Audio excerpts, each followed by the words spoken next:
एक जंगल में हाथियों का एक बहुत बड़ा झुंड था। उस झुंड के राजा का नाम नरसिम्हा था। वह बड़ा ही गंभीर और पराक्रमी था। गजराज के शासन में सभी आनंदपूर्वक जीवन व्यतीत कर रहे थे। वह हर छोटे बड़े की समस्याओं का समाधान करता था। एक बार उसके क्षेत्र में वर्षा न होने के कारण सूखा पड़ गया। जंगल के सभी जानवर बहुत परेशान हो गए और पानी और खाने के लिए तरसने लगे। सभी हाथियों ने नरसिम्हा को कोई उपाय करने के लिए कहा, क्योंकि अब हाथियों के बच्चे भी बूंद बूंद पानी को तरसने लगे थे। नरसिम्हा को सारी समस्या पहले ही पता थी, पर उसे कुछ उपाय नहीं सूझ रहा था।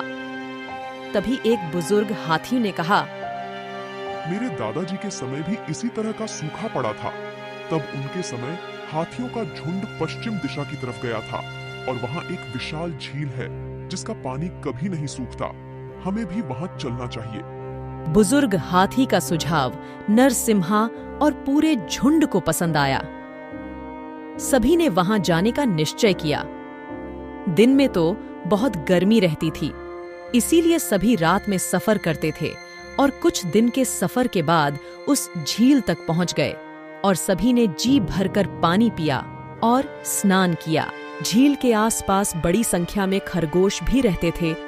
हाथियों के आने से उन पर शामत आ गई।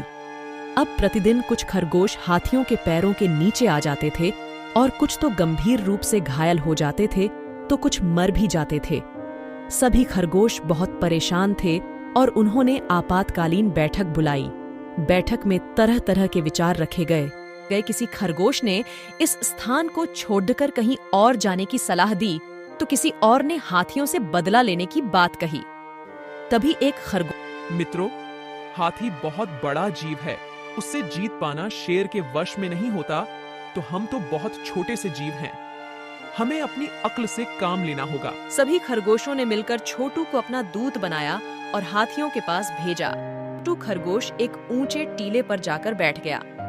इसी टीले के पास से हाथी पानी पीने जाते थे।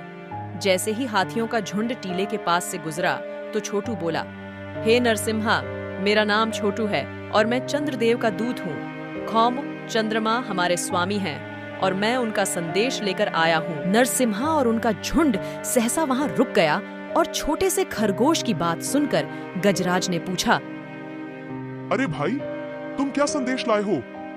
छोटू खरगोश बोला, आपका झुंड इस तालाब के पास आकर रहने लगा है, जिसके कारण यहाँ रहने वाले कई खरगोशों की हाथियों के पैरों के नीचे आने से मौत हो गई या फिर वो घायल हो गए हैं। यह सब देखकर हमारे आराध्य चंद्रमा देव बहुत नाराज हैं और अगर हाथियों का झुंड इस स्थान को छोड़कर नहीं गया तो वो आपको श्राप दे देंगे। नरसिम्हा को छोटू खरगोश की बातों पर यकीन नहीं हुआ और छोटू से पूछा, चंद्रदेव कहाँ हैं? मैं भी उनके दर्शन करना चाहता हूँ। छोटू बोला, आज चंद्रदेव स्वयं यहाँ आए हैं। अगर आप उनके दर्शन करना चाहते हैं तो मेरे साथ आइए। वह रात पूर्णिमा की रात थी और तालाब में चंद्रमा का प्रतिबिंब इस तरह दिखलाई दे रहा था मानो साक्षात चंद्रदेव विराजमान हो। चंद्रदेव को देखकर नरसिम्हा बुरी तरह घबरा गया और नरसिम्हा की हालत देखकर छोटू बोला, नरसिम्हा, अब तो आपको यकीन हो गया और आपको कोई संदेह हो तो चंद्रदेव आपके सामने हैं, उन्हीं से पूछ लो। गजराज ने चंद्रदेव को प्रणाम करने के लिए जैसे ही सूंड चंद्रमा के प्रतिबिंब के पास ले गया, वैसे ही सूंड की हवा से प्रतिबिंब हिलने लगा। इसे देख नरसिम्हा घबरा गया और पीछे हट गया। इसे उचित मौका मानकर छोटू खरगोश बोला, देखिए नरसिम्हा, चंद्रदेव कितने नाराज हैं। वो आपका प्रणाम भी स्वीकार नहीं कर रहे हैं।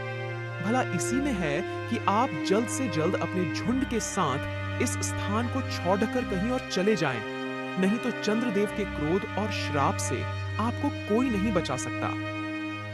छोटू की बातें सुनकर और भय के कारण नरसिम्हा और उनका झुंड उस स्थान को छोड़कर चला गया।